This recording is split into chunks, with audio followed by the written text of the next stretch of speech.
All right, guys, hello.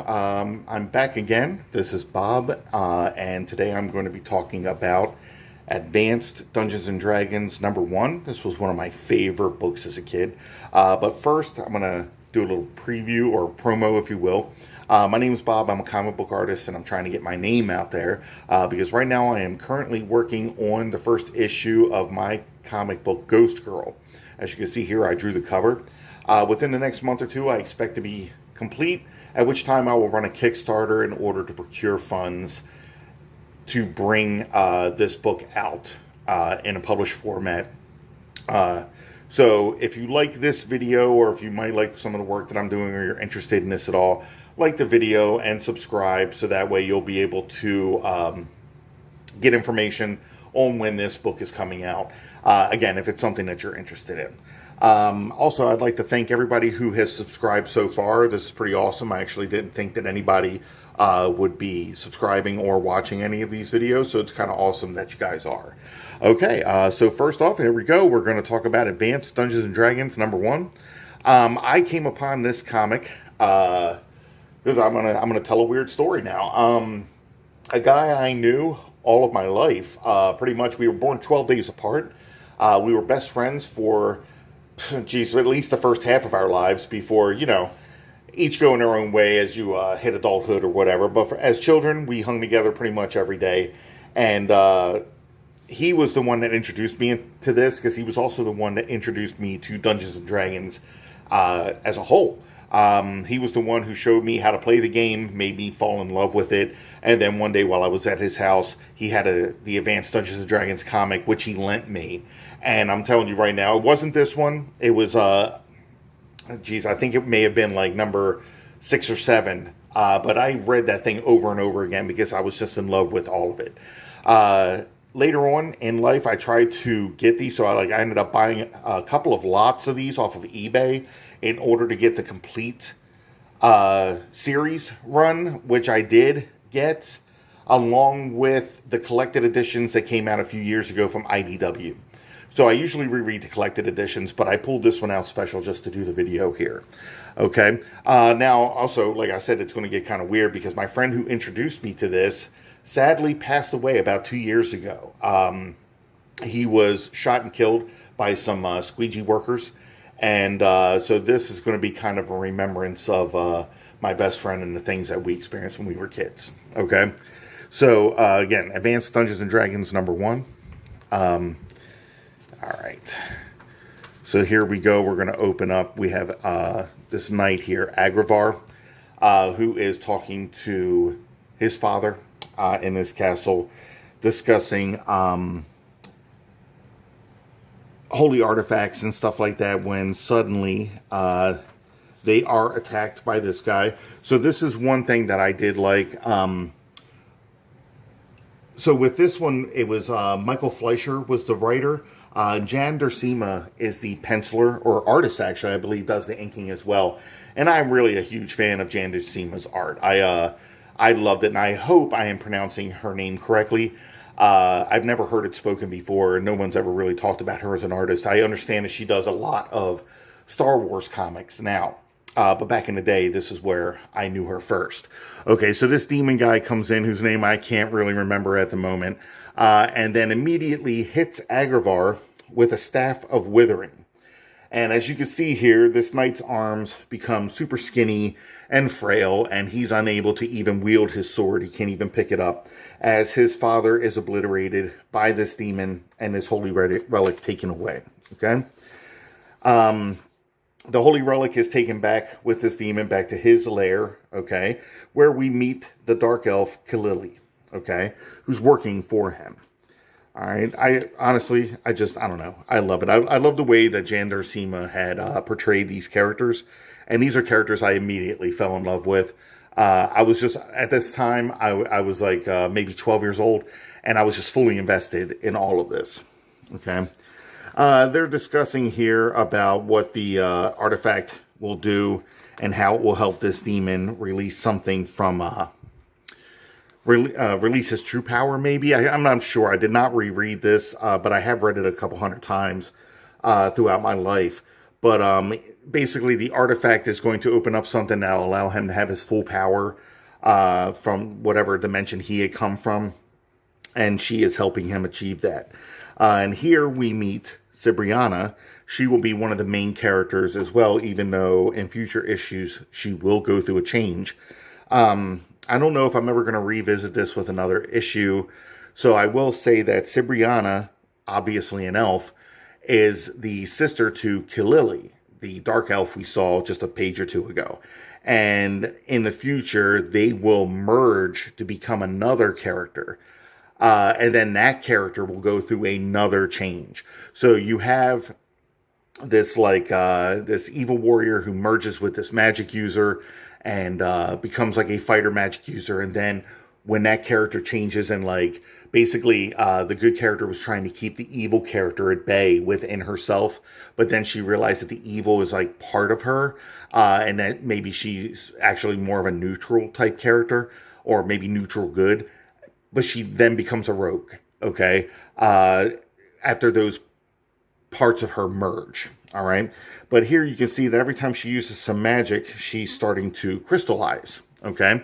And then they get attacked by these Chasmi, which are human fly hybrid things, right?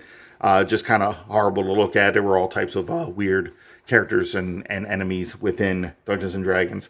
Then we come across two of my favorite heroes. We have the Centaur, Timothy Eyebright, and we have the Dwarf, Onyx the Invincible, okay? I don't know, when I played Dungeons & Dragons, I think we stayed pretty traditional with the way that things were. You always look at a dwarf and think, okay, they're a warrior and such. I had never really heard of a dwarven rogue before, but that's exactly what we get with Onyx the Invincible here. Somebody who uses darts and throwing knives instead of, the guy who's wearing full plate mail armor with a battle axe. So I thought that was pretty original. It was showing me something different here. Also, in Dungeons & Dragons, I never got to play a centaur. I would have, but I was always talked out of it. They're always like, oh, if you're a centaur, you won't be able to climb up steps and do this and that. I don't know. Timothy seems to be able to do all of this throughout the issue. But Timothy and Onyx save Cibriana from the Chasmi, okay? And then over here, we have the Chasmi go back to their leader, the demon guy from the beginning. And they came back empty-handed. So he immediately does a flesh to stone thing, and then stone or rock to mud. And I really loved that they did that in this book. Most books will just treat it as as a pure magic thing. They'll just do it, and then you have to kind of read into what spell they did or anything. This is literally telling you the spells from the Dungeons and Dragons Player's Guide and such. So I kind of thought it was funny, but I also kind of liked it. Okay, so here we have Timothy, Cibriana, and Onyx, and, they're all talking about how whenever she uses her magic power, she's starting to crystallize, and that they're going to try to look for help in order to fix this.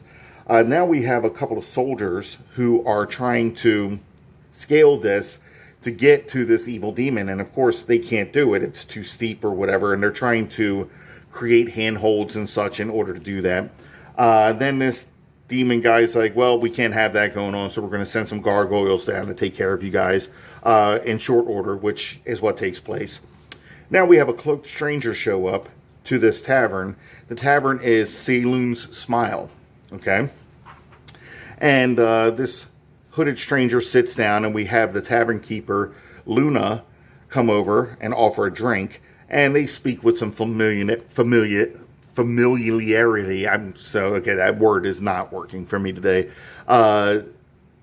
When this guy comes over to try to, trash talk or whatever that's going on, because he notices the band that is on this person's arm, and the band is a Manshaka bracelet from the Arena of Blood, meaning that this person, used to fight in the arenas. And then he immediately is like, whoa, okay, I'm sorry, warrior. I did not mean to act in this manner. And then the cloak flies back to introduce us to Vajra, this female warrior here. Again, friends with Luna, the tavern keeper of Saloon's Smile, who then brings Vajra to the back room here where we already have Cibriana, Timothy Eyebright, and Onyx the Invincible. Cibriana tells Vajra what's going on. and is asking for help. And Vajra, you know, they argue about it a little bit, but then it's like, okay, well, we have some stuff going outside too. There's seems to be a brawl going on, so let's go out there and check it out. Okay, and they run out there and they stop these people from picking on this guy here, whoever's under the cloak here. We don't know yet. Cibriana comes over and is going to try to help this guy. And then he pulls his hood off to reveal that it's Agravar, the guy from the beginning who got hit with the Staff of Withering. Now, I'm going to just go on record here. The Staff of Withering, you know, saps somebody's strength, will wither the arms of a person because that's what was touched, and make them frail. This kind of looks like, okay, we gave you kids' hands, or something like it actually shrunk the hands down into nothing, which I just find to be hilarious, because seeing, you know, the size of his head and then seeing these tiny hands here just always cracks me up when I see it. Okay, so they brought Agravar in, and basically this is Saloon going around saying, okay, these signs here are all coming together, and I fear that something bigger is coming for this, and I hope that the people that I care about will be able to handle what's coming. Okay, so that was the end of Advanced Dungeons & Dragons issue number 1. Another favorite thing of mine was in the back of the book, when we got the letters pages, we would actually get a character sheet for some of the characters that were in the comic, in case, I guess, you wanted to play them in a Dungeons & Dragons campaign or something, which I just think is awesome. So right here we have Priam Agravar, right, who shows that he's an 8th level paladin, okay? Shows what his strength is and such. It has everything here in his complete background. I don't know. I just thought that was completely awesome, and, you know, wanted something. And, you know, also here's what you would think of your typical dwarf as compared to what we get with Onyx the Invincible. Okay? All right. So, everybody, again, that was Advanced Dungeons & Dragons number 1, one of my favorite comics. Actually, one of my favorite series of all time. I've reread it like 1,000 times. But, you know, when I do this, I'm usually doing comics that have some kind of relevance to me. Yeah, I was you know, collector in the 90s. I was very big into all of the Image stuff. But every channel I see on YouTube now is all doing the Image stuff. And I'm trying to give you guys something just a little bit different. I will be doing Image stuff. I have a ton of that stuff around. But right now I'm just trying to bring up something else. And, you know, I hope you enjoyed this one. If you did, please like and subscribe. Again, I'm trying to get my name out there. I'm a comic book artist, and I'm, you know, just trying to, you know, get my name out there and get some followers that might be interested in some of the work that I do. All right, guys, until next time.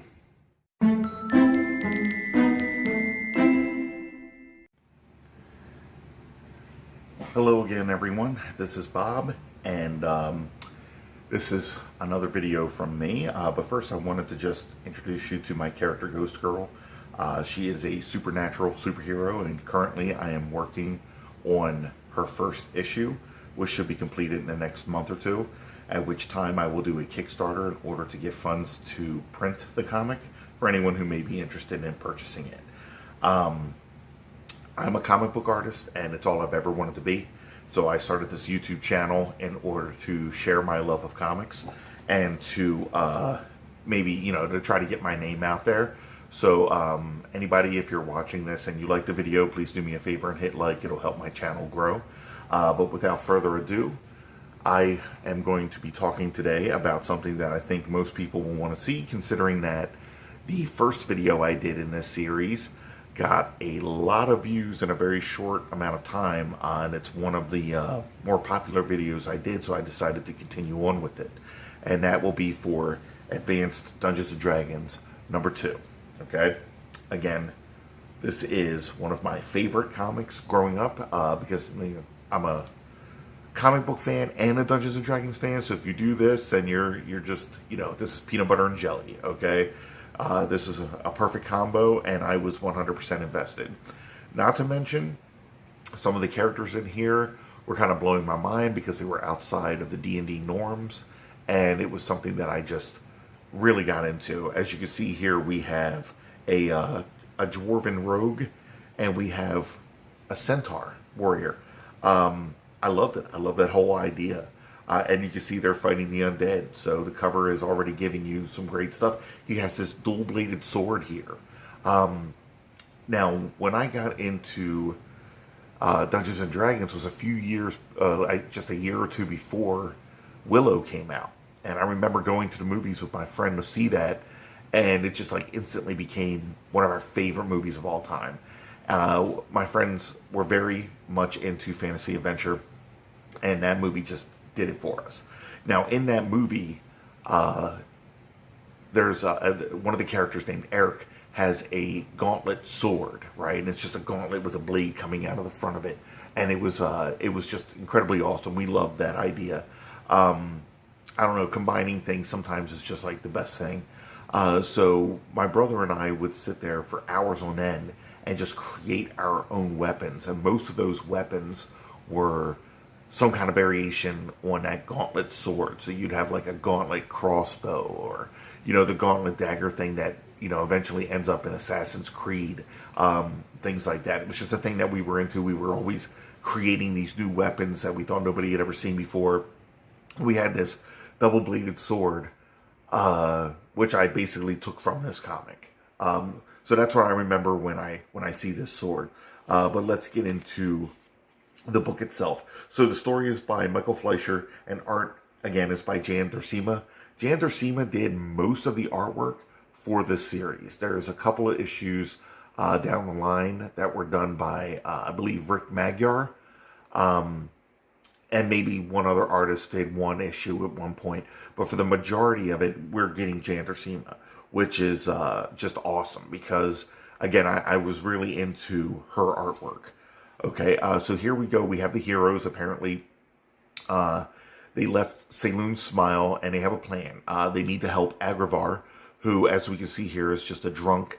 And if you remember from the last video, he was hit with a staff of withering, which sapped all the strength from his arms. I find that to be hilarious because while his arms are withered and seem to have kept the same length, his hands shrunk into baby hands. And again, I just think that is hilarious. But basically, they're just talking about, how far gone Agravar was. He used to be one of the more powerful paladins out there and a very big hero. But now he's just a wino who's like hard on himself or down on himself. And they're going to try to make that better. So they're on their way to find a blacksmith. But before that, they come across this pool of shimmering water. And they're pretty grateful for that because they've been riding for a while. So they stop to play in it, as you can see. And then suddenly that pool becomes a dust digger, okay? These books follow the comic book guidelines that I like to follow. The thing that was like established by Jack Kirby, where you get the double page spread when you do the page flip, the page turn from the first page, and you get this. I think it's spectacular. All of these comics have it. I'm 100% into it. I always appreciated it, and I try to do that with my comics now. Okay, but you see here, everybody's about to be swallowed by this dust digger. Okay, then we cut to this demon guy from the first issue. I remember now that his name is Imgig Zoo. Okay, it's a weird name. It should have stuck with me, but it didn't. Basically, he is talking to spirits that are trapped within the gem that he was looking for. So that's what's going on. He's trying to release his army, basically, in order to get full power. He's trying to release them from this gem that they were imprisoned in, okay? And it's, the gem is called Saloon's Eye, okay? So if you can see here, we have Saloon's Smile, which is the tavern. We have Luna, who is the owner of that tavern. And then we have Saloon's Eye. So a lot of stuff here focusing on the moon. We cut back to the action. We have Timoth, Onyx, and Vajra fighting this dust digger. And we have Cibriana trying to hold on to Agravar so he does not fall into this dust digger's mouth, okay? Then suddenly they are rescued by this old dwarven blacksmith, okay? As you can see here, the Dust Digger leaves him alone because apparently that is his pet, okay? And then Onyx says, hey, we're looking for this blacksmith named Jagao, something like that, and he is Jagao. Now we're going to cut back to Waterdeep, where we have these guys beating up some of these other people, as you can see here. Now, if you remember in the first issue, these people were the ones that were beating up on Agravahr until he was rescued by Vajra and them. These guys are now beating these people up to get information on where our heroes ended up going, okay? They did say they would share the bounty because they are bounty hunters, and apparently some of these heroes have a bounty out on them. Said they would share it, but once they found out the information they were looking for, they ended up killing the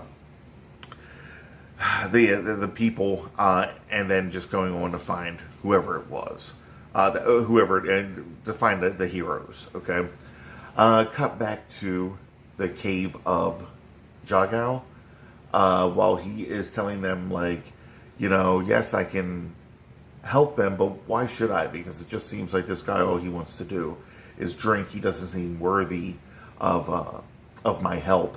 And they're trying to convince him, like, hey, look, he's just, he's had a hard time. He lost his strength, he lost his faith. His father was taken from him because of that, and he's just fallen on hard times, and we're trying to get him back to what he was. So the dwarf agrees and says, but first you'll have to do something for me. Then we're going to cut to another scene with some new characters. So we have this man here with a kid on his back. He's carrying him, this kid, and he's attacked by wolves. As you can see, there's like a windstorm or something like that going on when this happens. And while he's fighting these wolves, it looks like maybe, he's not going to survive this. And he kind of tells the kid that. And as you can see, this kid kind of has these cat eyes, right? So all of this is, laying the groundwork for something that's going to come up in the future. But the kid, like, points up and he's like, hey, check this out. And this light is shining from the sky. And to be honest, at first that kind of looks like it's a UFO. But it's not. It's just a light shining from the sky, probably from the moon. Okay, and then, boom, he appears in Waterdeep right in front of Saline Smile, where Luna comes out to greet him. Okay, so saves his life at the last second. All right, so then cut to our heroes again as they are journeying up a mountain to get to Stoner's Needle. Okay, and they're just talking about Agravahr and his drinking issues again, and there is Stoner's Needle in front of them. And they decide to rest for the night before having to ascend that. And again, Cibriana is here talking to Agravahr, telling him, she hasn't lost faith in him. She's heard the stories, and that he will once again be a great paladin. And they sit down to rest, and as they do, hands start breaking out of the dirt here, and they are attacked by some undead warriors. Okay, some zombie fighters. All right. So as you can see here, everyone gets up and begins attacking. Onyx does a nice thing here where he cuts this guy's head off. That's kind of awesome. Now, in the comics, for the most part, this sword is a gold color, where on the front it was silver. So I actually believe that the sword is gold in future issues. I feel like sometimes there was just something that was maybe lost in notes or something like that, the colorist. But they are fighting these guys as these bounty hunters are making their way towards them. Agravahr is about to get taken down by this zombie when Vajra jumps up and takes the zombie out for him. And he's just kind of, again, going on about how worthless he is. And then they ask this dwarf guy if there's any other horrors waiting for them. And the dwarf's like, not that I know of, except maybe this basilisk here, right? I love how he's going to keep that a secret. And can I just say that one of my favorite characters from any comic ever is Vajra Valmijar. I don't know, the whole character design, the whole character just being this great warrior fighter trained in the arenas of Manchaka. All of this is, I love the backstory. I love the characterization. Vajra is definitely one of my favorites. So, and not to mention, Vajra is just unstoppable. Here she is carrying Agravar and this dwarf as she's climbing up this hill or this mountain, the Stoner's Needle. Okay, that's just great. I love all of it. The whole time this dwarf here is telling her, you know, things of the past, you know, some of his origin or something like that, while Vajra is helping Agravar up. And then they come across this, they say that it's stone basilisk. It's not moving. Now, again, I feel like the colorist did not get the notes because he did not color this in stone, so it just looks like, you know, a living lizard. But there is the item that the dwarf was seeking. So he ends up giving Agravar these gauntlets of giant strength. And Agravar puts them on, and he's like, yes, I can feel the strength returning to my arms. Now, while normally these gauntlets of giant strength would give you so much more strength added to your own, it's kind of just restoring the strength he already had because of him losing his strength to the Staff of Withering. The dwarf then goes over to get the jewel he was looking for and uses the jewel's power to change him back into a fire elemental. Apparently that's what he was the whole time. Agravar is just like, well, wait a minute now. If this gem can change people back to the way they were, maybe I won't even need these gauntlets. I can just use this gem. But the fire elemental says, you know, that talisman only works its changeling magic once in an eon.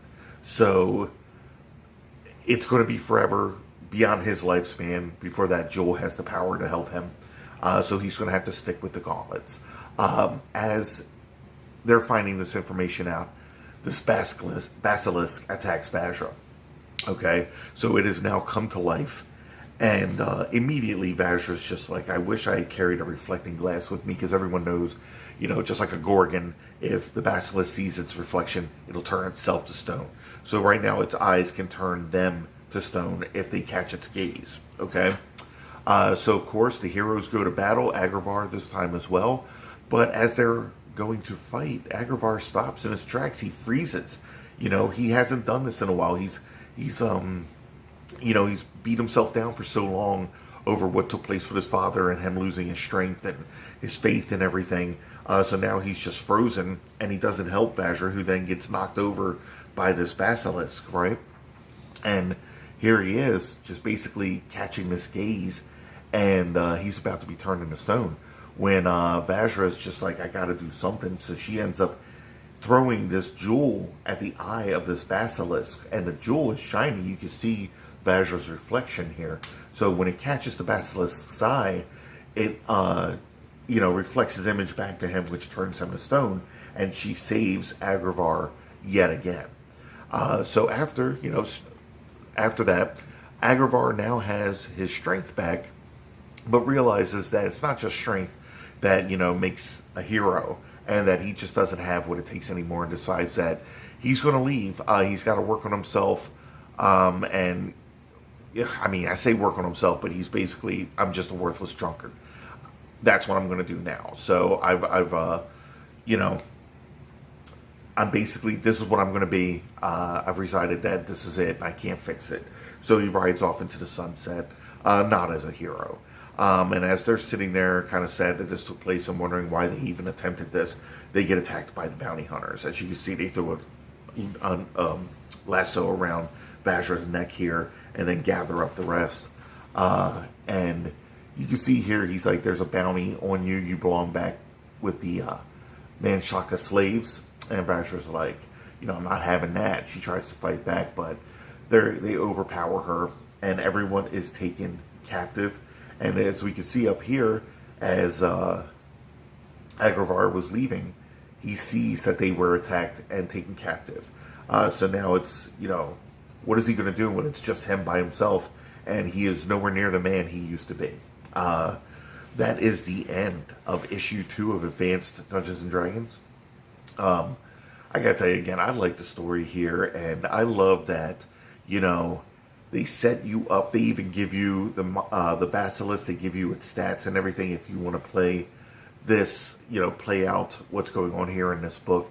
They give you Vajra's stats and backstory and everything. They give you this magical item and tell you what it is and what it does. Seriously, I love this stuff. Now, this is only the second issue, so I don't believe they've received any letters yet for it. So basically, this is just explaining what TSR is, and that used to be the people who published the D&D books before they were bought out by Wizards of the Coast. But again, this is just one of my favorites here. Something I thoroughly enjoy, and I think it's like every other year or so I'll pull out all the books and read them. So guys, again, I hope you enjoyed this video. If you did, let me know in the comments or by hitting like. Until next time, thanks.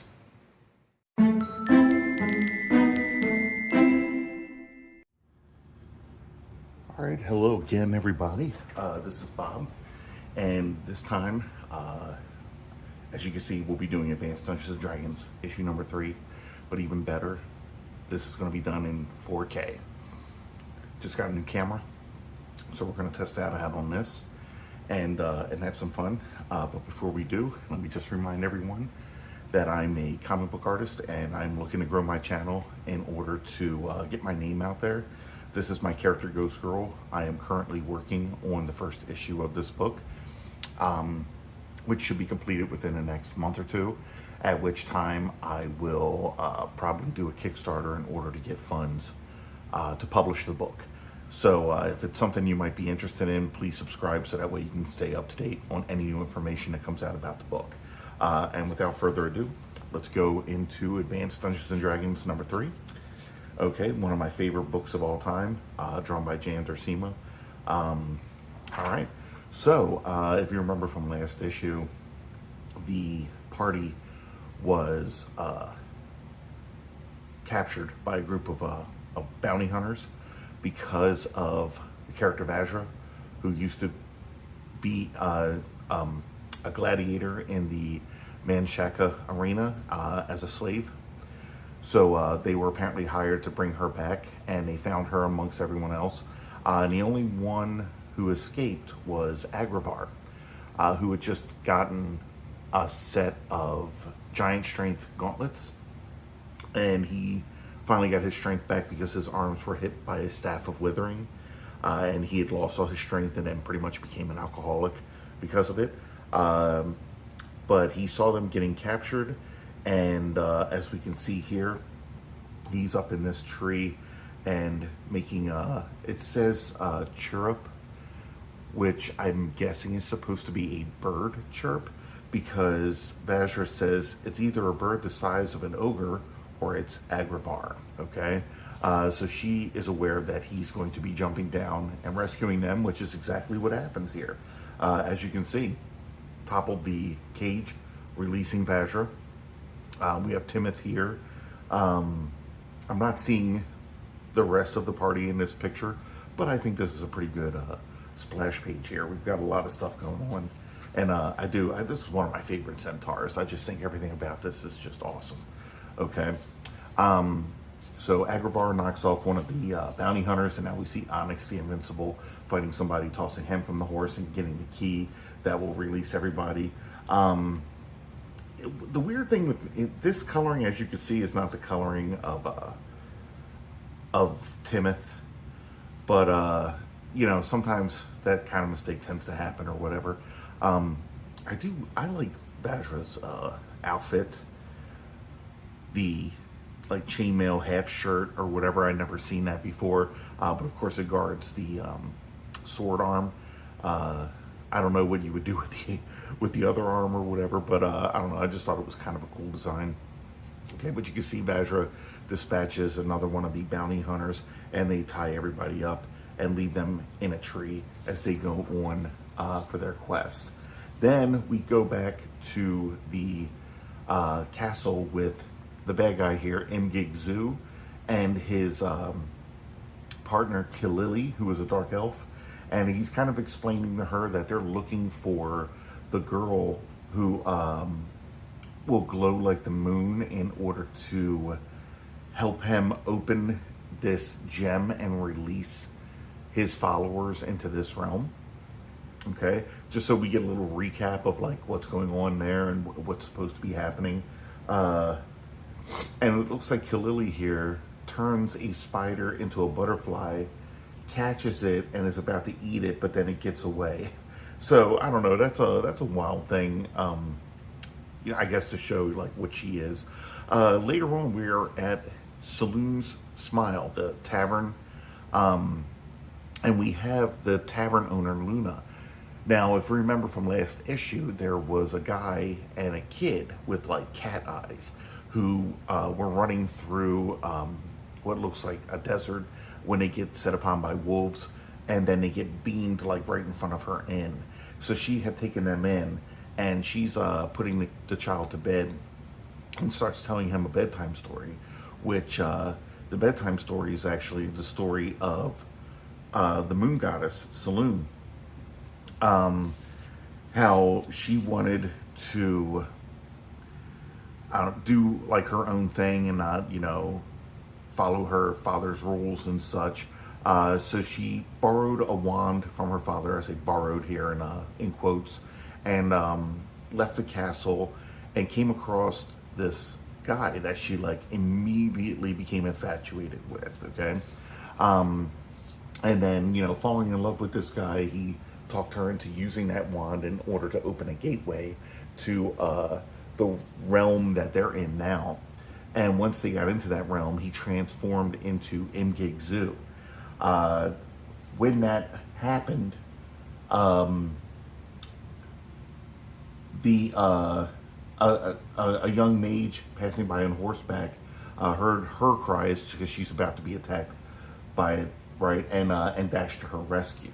Now she ended up using this gem, Saloon's Eye, in order to capture this person and all of his followers. So this is Mgigzu, and they trapped them inside of that gem, and apparently that also used up.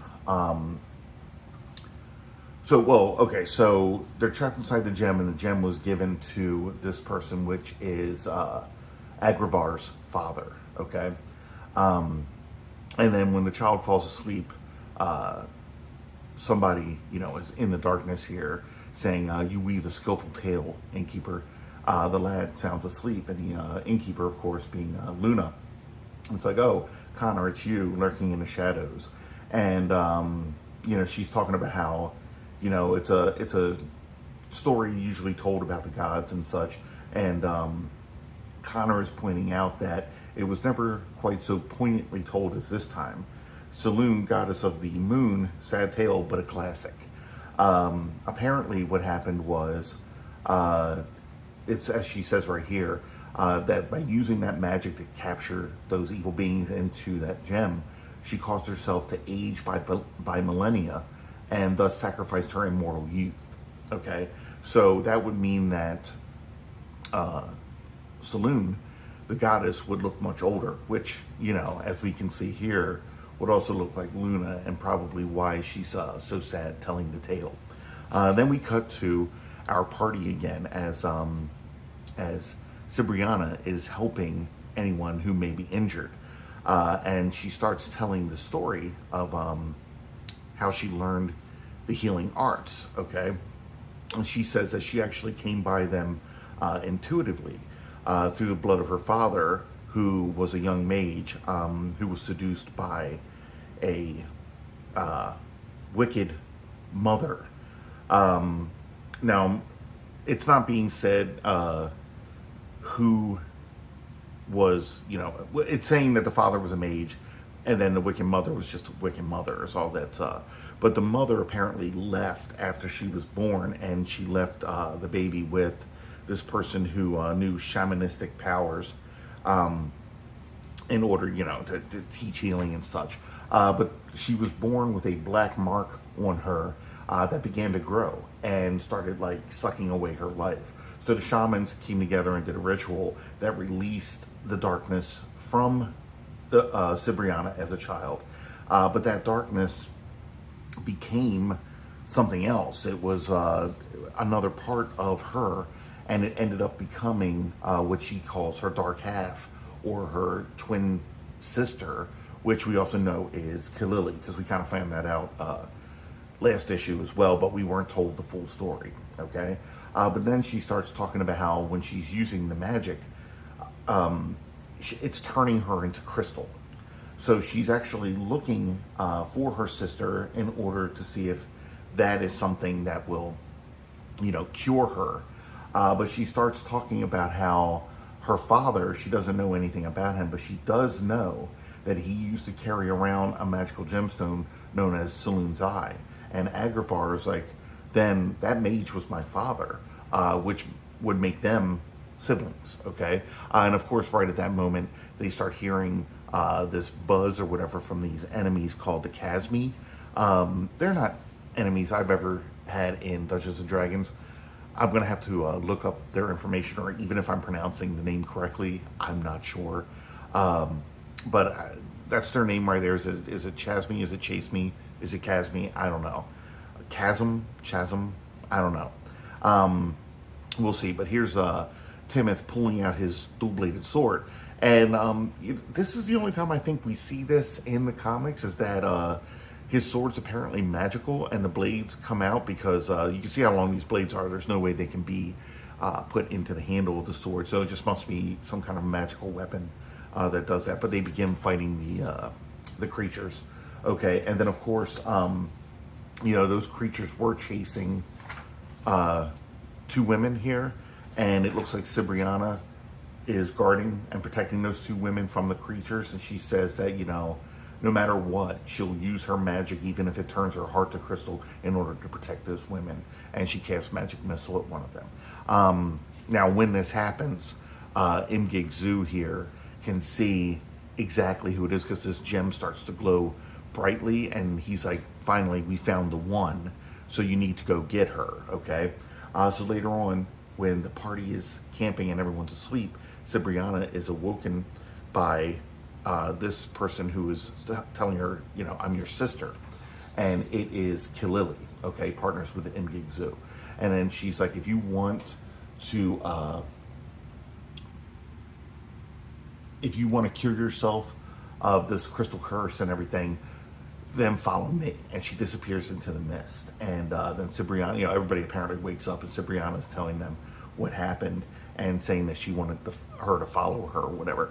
This Kalili transports back to the evil lair, if you will, and tells Imgig Zu. And of course, Imgig Zu was watching in the gem as to what was happening. And it's again telling them that if we acquire this person, she's exactly what they need in order to open this gem and release his monsters. Okay, so they start going through the mist in the direction that Kalili had gone, and you can see here that Cibriana is actually glowing and helping them, kind of light their way or whatever. When they come across this tower that we saw in the beginning of the last issue, where some soldiers were attacked by the gargoyles that are atop this thing. So they're talking about the gargoyles up there when Timoth says, those might be just regular gargoyles, but not the ones coming up from behind us and attacking. So here we go, where everybody's getting grabbed off of their horses and going into the air by the gargoyles, except for Timoth, which I think is too big. The gargoyles aren't able to grab him and take him up into the air. So everyone is fighting the gargoyles while they're in the air. And of course, she attacks this gargoyle with magic missile, and she begins falling. So they had taken her pretty far up, and if she, falls all the way or whatever, she's going to die. But Kalili was at the top of this tower and has a ring of telekinesis. So she ends up saving Cibriana, because of course they need her in order to open up the jewel. Okay, so Imgig Zu takes Cibriana through a secret passage down the stairs into the tower. And we see Agrafar here, and Agrafar is attacking this gargoyle with a sword, but it's not really causing any damage. So he says, if he were to give it a nice kick, it should get the gargoyle to release the grasp. I'm not sure. I believe that if your sword can't do damage, I'm not sure what a kick can possibly do. But he's also like, with a little luck, I'll drop on top of this tower instead of, being dropped to the earth and dying. So of course he does land right where the secret door is, and the secret door begins to shut again, and he throws himself in between, realizing that he's about to get crushed because he can't stop it. Vajra and Onyx see this happening, and they do what they need to do to get free of the gargoyles and jump down to help Agravahr. So now they're holding the door open when Vajra's like, on a count of three, we're going to just all three drop down into this hole and let the door shut behind us, which they do.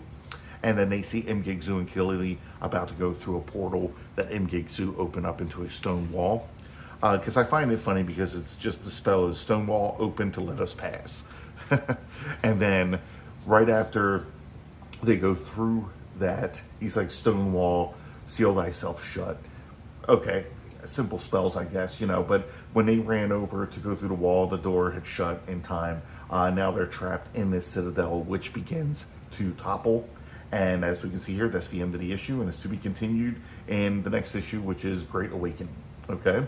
So again, this is just one of my most favorite things of all time. I loved Kilili. I love Sibriana. I love what's going to happen later on down the road with these two characters. I'm a huge fan of Vajra, Onyx, and Timoth. I think they're just a great team. Here we have the character sheet for Onyx the Invincible and the one for Mgigzu.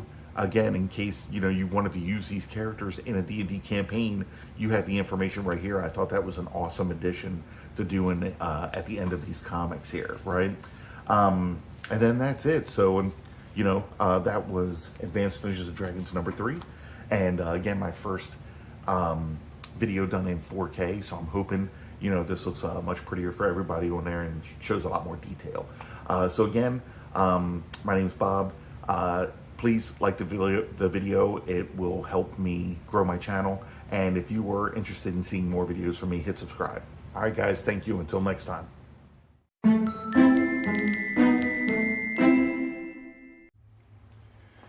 All right, everyone, hello.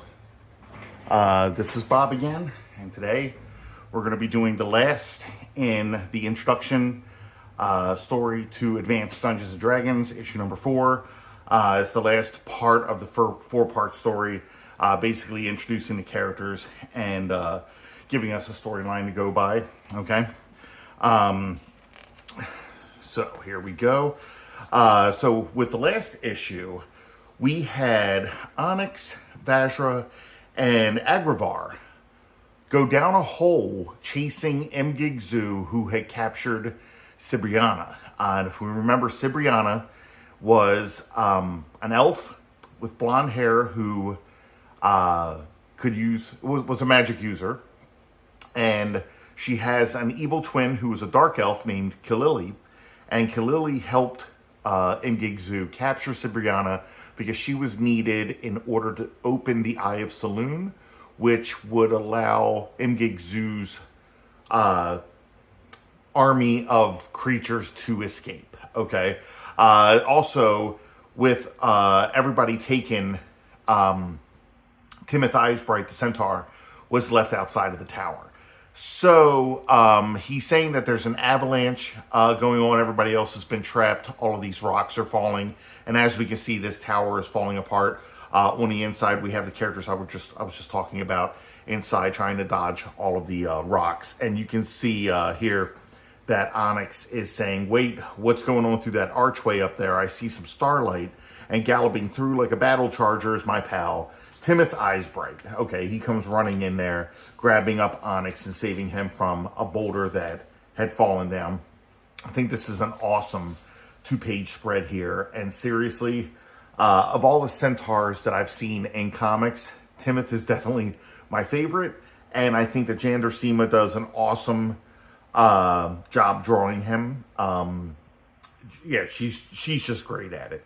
As we can see here, she's actually the co-plotter as well on the story, so I appreciate that. Okay, the title of this last book here is Sorcerer's Moon. Okay, so here we have Vajra getting hit by a giant stone column.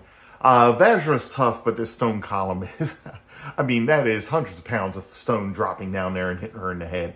So Agravahr runs and pushes her out of the way, even though it looks like she's already been hit. This column falls down, but you know, we have to assume that Agravar has saved her. We cut to Ingig Zoo underneath of the Eye of Saloon, and that eye is glowing because they now have Cibriana and Kalili here in order to open it up. And we have Cibriana talking to Kalili, and Kalili's kind of, or he's explaining that with them here, the eye will enlarge, enabling him to liberate his people that have been imprisoned there by the goddess Saloon. And of course, Cibriana's like, what is this mad creature talking about? And Kalili, the evil twin, is like, he may be a creature, but he's definitely not mad because he knows what he's talking about, okay? And here he can see that, again, because they have Cibriana, this gem is glowing, allowing him to access his army. But he goes into revealing the storyline here. Earlier, we saw that Cibriana, when she was born, had this blackness growing on her. And these shamans performed a ritual to release that blackness. But they were unable to capture it. It escaped. And as that blackness was flying through the land, he was able to reach out to that blackness and give it power, making it form into Cibriana's evil twin, Kalili. And then because of a magic link that was made between Kalili and Ingig-Zu, it allowed Ingig-Zu to be free from the gem, but not the rest of his army, okay? So we get the storyline there of how, Kalili came into being. Now we have Agravar, who, looks below her. We have Vajra back here, who had apparently been hit. Timoth comes running over, and he's like, is she alive? And Agravar's like, barely. All we can do now is pray. And Timoth is like, that's not good enough. You're a paladin. You have the ability to heal her, and you need to do that now, okay? But we all know that Agravar had fallen on hard times. Ever since he had gotten hit with the Staff of Withering and lost the strength in his arms, he could no longer be a warrior. And he kind of gave up his faith as well and just kind of became a drunk in the streets.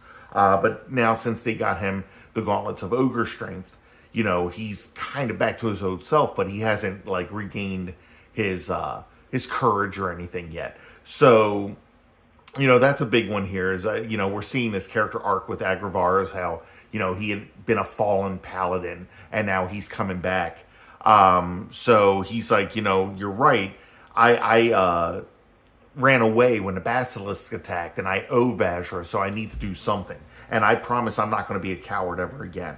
So he says, I'm not going to be that self-loathing Agravar anymore. Those days are over. Let me see if I can help her.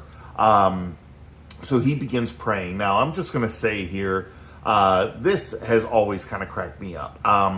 It's a very hard angle to draw, but I don't know. It just looks a little comical there, how his head is drawn.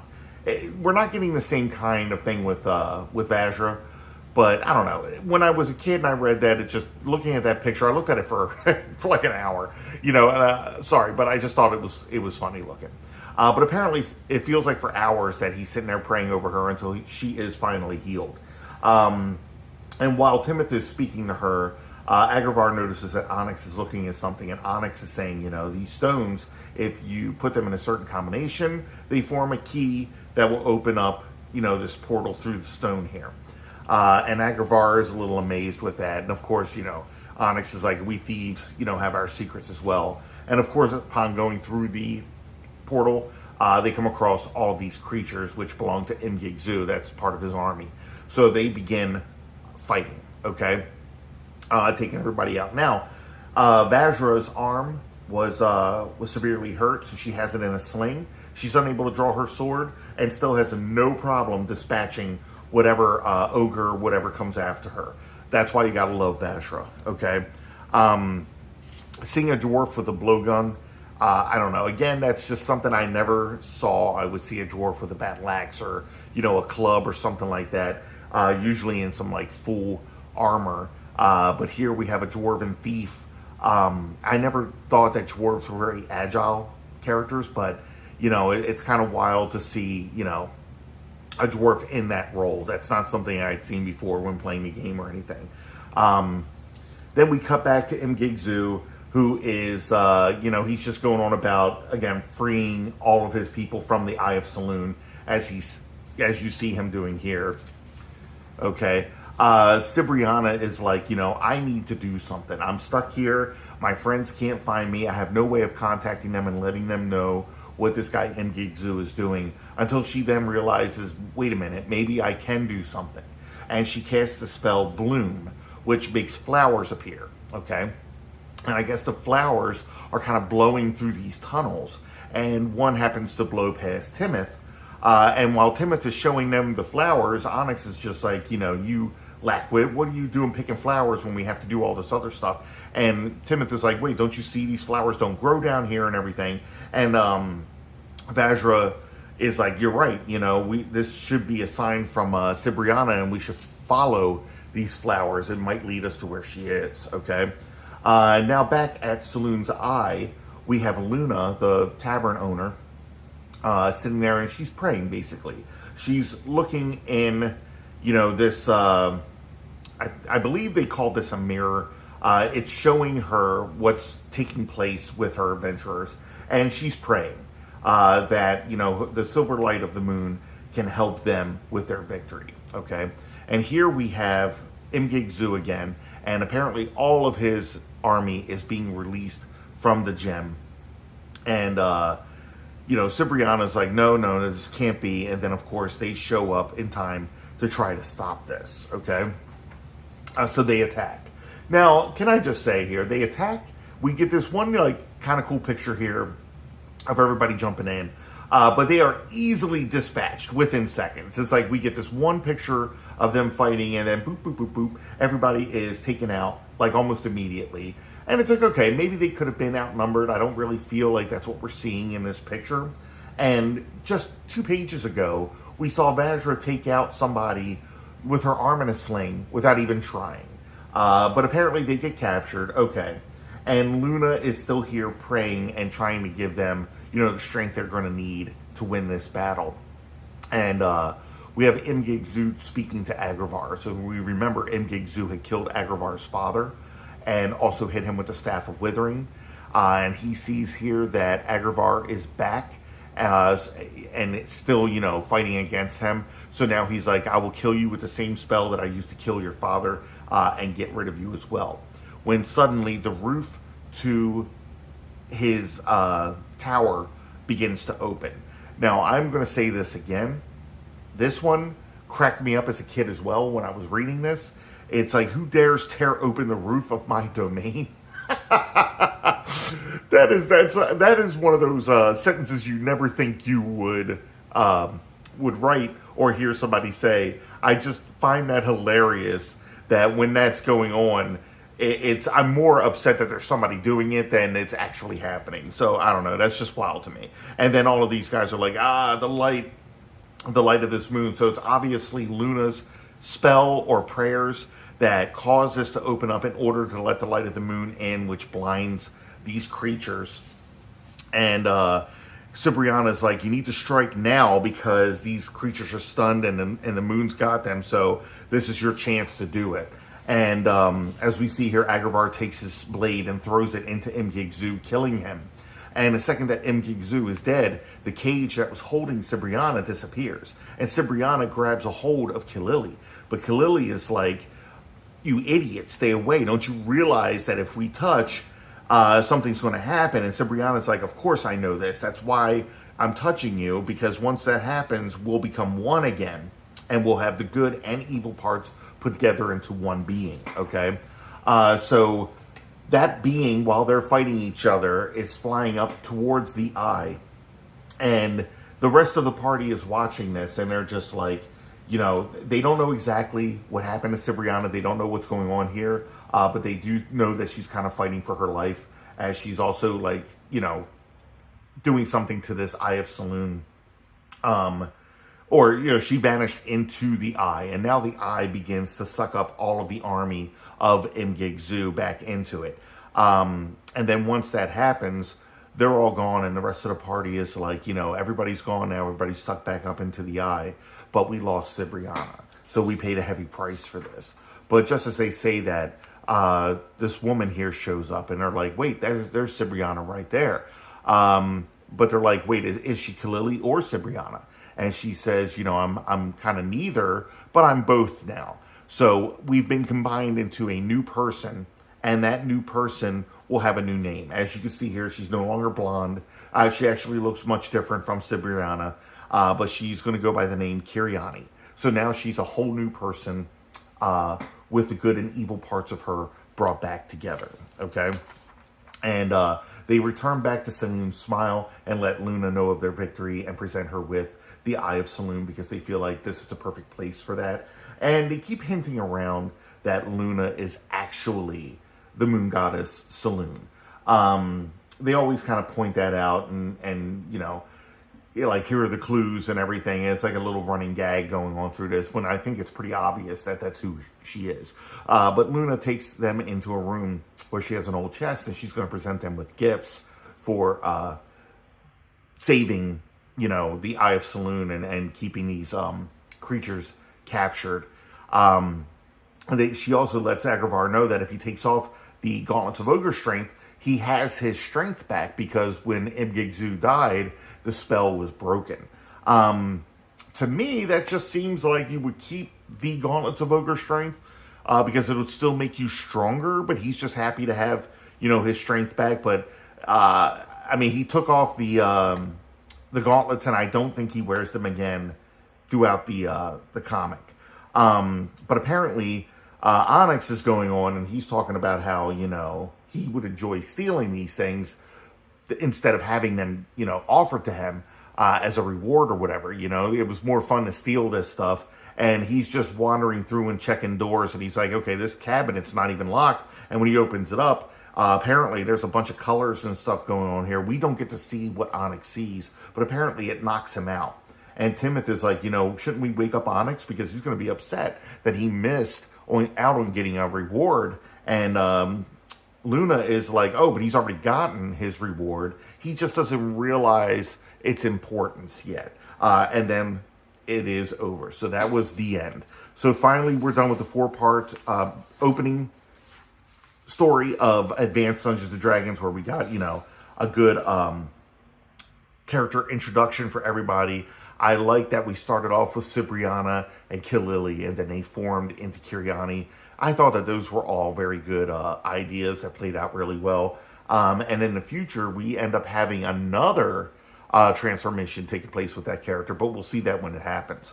I have the complete Justice League Europe drawn by Bart Sears, and I have to tell you, that was one of my favorite comics with some of my favorite art. This is when I liked Bart Sears the most. As we can see here, nobody drew Power Girl better, in my opinion. We're going to go through those one day. I just have to pull them out of storage because I would love to go through that again and read those. Okay, guys, so this was Advanced Dungeons & Dragons number 4. Thanks for watching. This is the end of that series, but I'll continue to do the Advanced Dungeons & Dragons comics because I do believe I have them all. If you like this video, please hit like. It helps my channel grow. And right now I'm trying to basically advertise that I'm a comic book artist, and I'm currently working on a comic of my own called Ghost Girl. And that should be completed within the next month or 2. When it is completed, I am going to have it printed and put up for sale. If that is something you think you might be interested in, if you would like to support me in that endeavor, hit subscribe so that way you'll get any information, any new information about that as it comes out. All right, guys, so again, thanks for watching, and until next time.